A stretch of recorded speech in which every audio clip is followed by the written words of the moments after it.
I haven't made a talking head video in a while, so pardon me if I'm a little rusty, but I thought today was a really interesting day in the world of cameras and camera technology that I think kind of pinpoints a transition away from an older style towards what the future can hold. So let me explain. Basically, today Canon announced that the C50 camera, which is a very small form factor cinema camera, which would basically be the entry point for their cinema series line. Prior to that, they only had the C70, C80. I have a C70, I really enjoy it. And basically larger housing body cinema cameras. And they finally are catching up to what Sony is doing with the FX3, which is a small body, full frame camera that is essentially much easier to do documentary, lower footprint style work while still having a lot of impressive specs. For many years prior to this, a lot of the cameras were hampered with what kind of video they could do inside of them, and probably to some technical limitation. I remember I had a GoPro Hero 7 that claimed it could do 4K 120 or 60 or something, and sure, it could do that for about 10 minutes until it overheated. But the point I'm trying to make is that it's really interesting where the cameras of today are so freaking good. Like, all these cameras have incredible dynamic range. They have really good autofocus. I don't think the Canon has in-body stabilization, which is not a deal breaker to me because it's so small and it's so easy to put on a gimbal.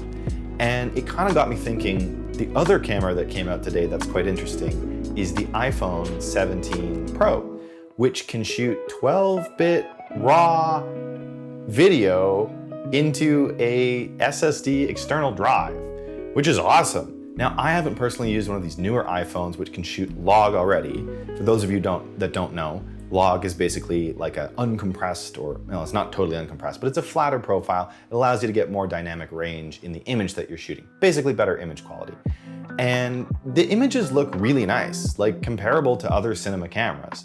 So I haven't used one of these iPhones myself because I bought an iPhone 13 Pro, which had the promise of ProRes files. Now, ProRes files are a very hardy codec file. They retain a lot of information, but the problem was the files were massive. They were huge. And yeah, you could get some really nice image quality out of it, a little bit more detail when I would compare a water shot to another water shot. But essentially, it wasn't worth the trade-off to me to have these massive files that I would have to unload off of my phone.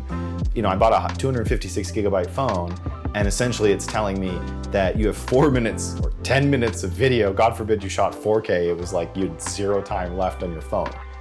So the point being is iPhones today have a very impressive list of technical abilities. The content that I've seen from them is quite functionally usable. It's quite good. And so I think if you have to consider the new cameras that are coming out, I think that this kind of marks the dawn of a new era of filmmaking in a sense.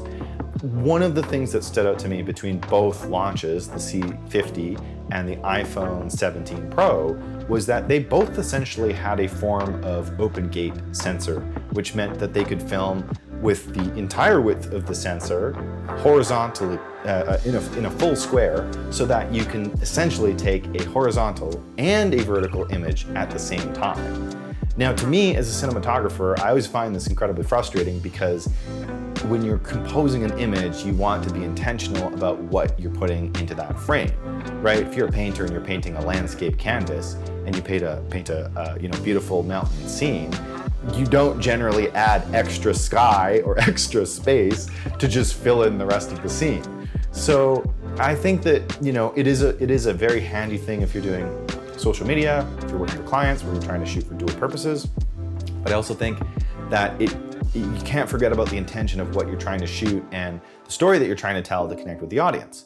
And so I think really to kind of summarize the point that I'm trying to make here is as a new consumer who's entering the world of video production, content creation, small business video promotion, what have you, it's a very, I think, difficult choice to make between, say, an iPhone that's, for all intents and purposes, around 1,500-ish, 2,000-ish, all in, said and done, or a new camera like not necessarily the C50, because that's even more, that's $5,000. You'd be looking at something like the R50V, which is a more entry-level video camera.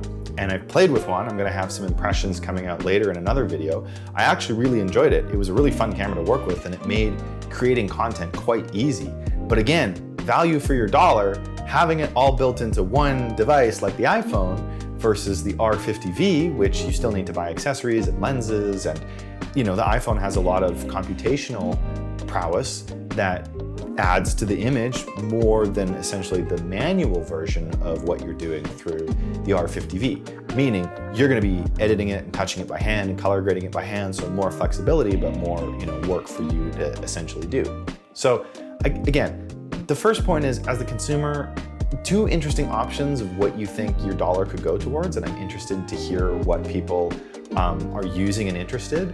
I kind of really think that either platform can be a valid tool, and that would really be my overall thesis and second point, which is I do think that we're entering a new era of content creation, of video production, of filmmaking, of all these tools, where essentially the tools are no longer the limitation. Like, you can shoot some really high quality footage with an iPhone, with a C50, with a C70, with pretty much any camera that you can get your hands on now. Things that we would have killed for, 10 years ago. I remember chasing just a sharper image on like a 5D Mark III and just always being like, it's just not there, it's not cinematic enough, like we can't, achieve it. And now like the entry-level cameras have like such crazy sharp images because they're often downsampled from a larger size sensor. So essentially, what I'm curious to know more about is, what camera do you use in your content creation, and what are you interested in having? Me personally, I like the idea of having an iPhone to shoot high quality content, quickly. However, I don't like the idea of having to deal with something that if it overheats, you have to wait. I really like the bigger size cameras that have a built-in fan. I like the physical aspect of taking a card from a camera and putting it into the computer and organizing the file structure this way. So I think in terms of a workflow, that's really nice too as the creator. But I'd love to know your thoughts about what you think about these two cameras, whether you saw the iPhone 17 Pro and the video prowess that it has, or the C50, or maybe you're already, rolling with an FX3 or something else of comparable value, and you don't find anything that's exciting about these cameras. So let me know what you think. I'd be curious to know more. And yeah, keep an eye out. I'm gonna upload a impressions video of the R50V because I do think it is a valuable camera for a lot of people starting out. And honestly, it's just really fun to play with. So stay tuned for that. Thanks for tuning in, and more to come soon. Bye-bye.